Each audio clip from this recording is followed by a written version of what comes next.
This is Nathan Lindorf with The Rational Independent, filming this one in the pre-dawn, so the lighting kind of sucks, but we'll go for it.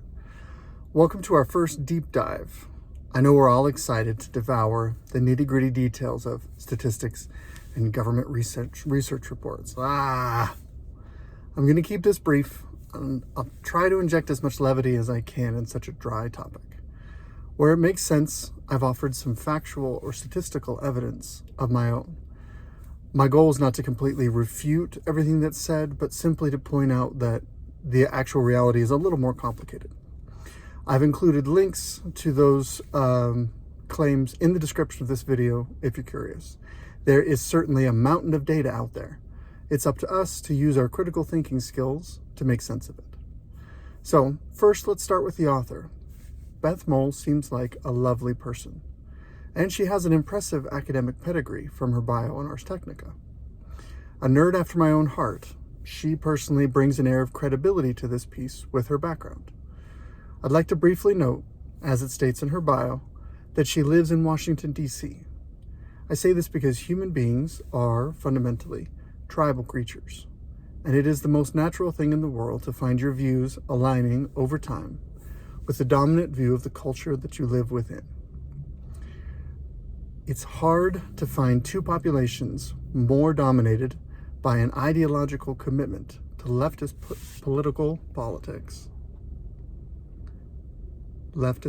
principles than academia and Washington, D.C. I can dig into that in another deep dive if you're interested. For now, we'll let it stand as it is. Can't deep dive a deep dive or we'll get stuck in an M.C. Escher painting. I point out this cultural influence on the author because her writing makes some very strong claims without seeming to make any accommodation for a different point of view. For example, she claims that many U.S. states now rapidly turning back the clock on reproductive rights will lead to bloodshed, will lead to death and destruction. This sentence stood out to me in particular. This may be the language and the framing that is common in her everyday conversation, but there are large chunks of the country where people would instead say something like, the Supreme Court is honoring the constitutional principle of federalism by reverting a contentious issue to control by state legislatures, enabling individual citizens to better advocate for the legislation that most closely matches their principles. We are discussing a practice responsible for the death of millions of innocent lives, after all. My point in bringing up this hypothetical is that both of these statements are rational and worthy of consideration. But in the author's presentation, there is no consideration that a large portion of the country fundamentally disagrees with her perspective. Regarding the article itself, it appears that much of the factual basis for the article rests with the 2022 report from the Commonwealth Fund. This is an organization that openly pursues equity in healthcare. This is a dangerous and illustrative keyword that needs a deep dive of its own, which I will get to. The author treats this report as their primary data source, excerpting several key statistics. From the data she excerpts, she then makes several claims that are very antagonistic to the status quo for the U.S. healthcare system, and openly advocates for the establishment of some form of guaranteed or universal health care here in the U.S. So at least her political agenda is quite clear. Let's take the statistics that she raises point by point, and then let's discuss the conclusions that she draws. First, she makes the claim that overturning Roe v. Wade will worsen the appallingly high rates of infant and maternal deaths. I'm going to have to pull an Obi-Wan Kenobi on this one because it completely depends on your point of view. If you believe that life begins at conception, then the status quo of federally legalized abortion leads to an outcome of death 100% of the time. So we must consider into our cost-benefit analysis for this policy the impact of the 620,000 abortions reported to the CDC in 2020.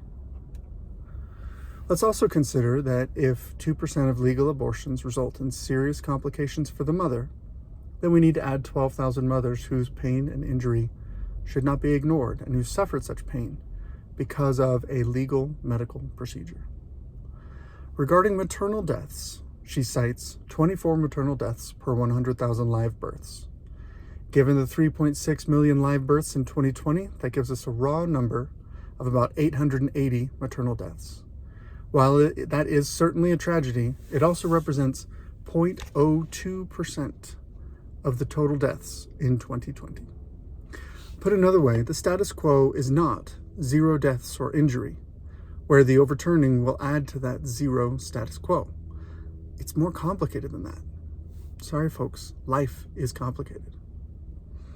Moving on, several times in the article, the author lambasts the U.S. healthcare system for, as we said, appallingly high rates of infant, newborn, and maternal deaths. Initially in the article, the author refers to newborn deaths in the U.S. Later, when she cites a statistic, she refers to it as infant mortality, with no clarification for if she's referring to the same thing both times. In the research that she cites, the data separates out infant, perinatal, and neonatal mortality. For all 3 categories, there are major differences in classification, not least of which the issue of cross-country reporting. In fact, right at the top of the cross-country comparisons within the research she is citing, it warns, note that some variations exist in the definitions for some countries, particularly with regard to fetal deaths, and as such, care should be exercised when making comparisons between countries. But when we zoom out and drop just the raw statistic into a publicly digestible news article, all that nuance goes out the window. She points out that the U.S. spends a higher proportion of its GDP on healthcare, on healthcare compared to the average OECD country, the other rich countries in the world, in layman's terms. It's really easy to get lost in the weeds on this one. First, I want to say I'm certainly not a zealous defender of the U.S. healthcare system as it stands today. I do, however, want to raise one objection to an implicit assumption within her argument. She implies that spending more on healthcare is necessarily a bad thing. You know what else Americans spend a lot of money on? Luxury cars. The U.S. spent $5 billion on luxury cars in 2021, making it the largest market worldwide. I bet if we introduced some government price controls and regulation and some third-party insurance payers, we could probably make that market function much better. If a free market chooses to demand a particular good or service, that is not inherently wrong.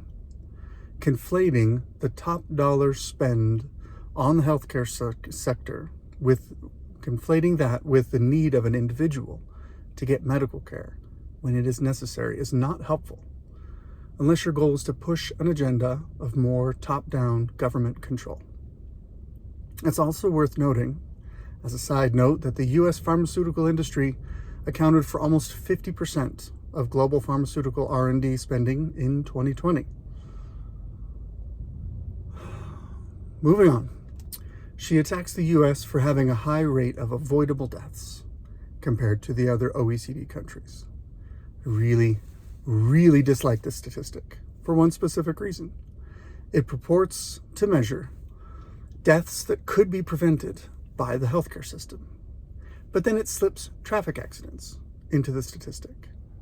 The U.S. has more cars, more drivers, and more miles driven than any other OECD country. We had 38,000 deaths due to traffic accidents in 2020 alone. This fatality rate is 2 to 4 times the number of deaths from the same cause in the rest of the OECD. Given the relative scale of the statistic, deaths per 100,000, and the difference between the two groups, the claim is that the U.S. has 1.5 times more avoidable deaths. It's pretty clear to me that by introducing traffic statistics, they've created a confounding variable meant to cloud what could otherwise be an interesting data point. Later in the article, the author gleefully points out the high rates of obesity and the prevalence of chronic disease in the U.S. Obesity is a modern-day plague. It is clinically proven to increase risk factors for a variety of chronic conditions. In fact, the CDC considers obesity itself a chronic condition. That's an interesting potential confounding variable when comparing the rates of, quote, multiple chronic conditions, unquote, between countries. Do OECD countries define obesity in the same way? I couldn't find a clear answer to that question. Even still, if we set that potential confound aside, we all agree, I think, that America is the most obese country in the world. We know that obesity increases risk factors for chronic conditions. So it stands to reason that with more obese people, the US will have higher rates of chronic disease. So let's focus on the rate of obesity, since the chronic disease point is likely just a corollary to the main data point. Much like the point about Americans spending more on health care, I believe I spot another implicit assumption in her argument. The assumption is that the healthcare system can and should control the rates of obesity within the population, with the associated assumption that if given more money and regulatory oversight, the healthcare system would use that power and would control obesity rates. Let's be blunt for a moment. Most of the fat people that I know are aware that they're obese and are not obese because they lack medical care. If anything, they are higher consumers of medical care than the average person in the population, generally speaking. The reasons why the rates of obesity are climbing worldwide are many and varied. Industrialized countries, where the bulk of foodstuffs are produced by agricultural conglomerates, tend to be more obese. Countries with food manufacturing and distribution, with an emphasis on highly processed foods full of preservatives, tend to be more obese. Countries with greater access to electronics, a more sedentary lifestyle, and greater proportions of disposable wealth all tend to be more obese. Notice how none of the issues I just listed involve healthcare. Trying to capture obesity rates under the sole responsibility of the healthcare system is either naive or deceitful. I expect this is a data point used to evoke an emotional response in the reader, so they'll allow for even more government control over healthcare. I oppose this. The author's last factual point is to claim that the US has the highest death rate from COVID-19. I looked into the data set referenced in the Commonwealth Fund report. And to clarify, the report is the top line analysis, and it itself references several other data sheets. The title of the data sheet relating to this is Coronavirus COVID-19 Deaths. The body of this page states, this page provides data on the number of confirmed deaths from COVID. Yet the linked detailed data sheet describes only excess mortality during COVID-19. Call me pedantic, but confirmed death from COVID and excess mortality are not the same thing. In fact, from the same detailed data sheet, it states, excess mortality is a term that refers to the number of deaths from all causes. What I'm forced to conclude is that there's a sleight of hand trick going on here with the data where the researchers are presenting the increase in all-cause mortality during the pandemic as confirmed deaths from COVID-19. It's certainly possible I could be reading the data wrong, but if I'm not, then this whole point is completely trashed. So, going through all that, here's my conclusion. Thank you for your patience and your attention as we worked through the details of this news article. I don't have the time or the patience to dig into every example of propaganda pushed out by the media. I'll continue to look for examples that illustrate the broader points we've been discussing. But if you take anything from this video, I hope you see a need to bring a measure of skepticism to the things that you're being told.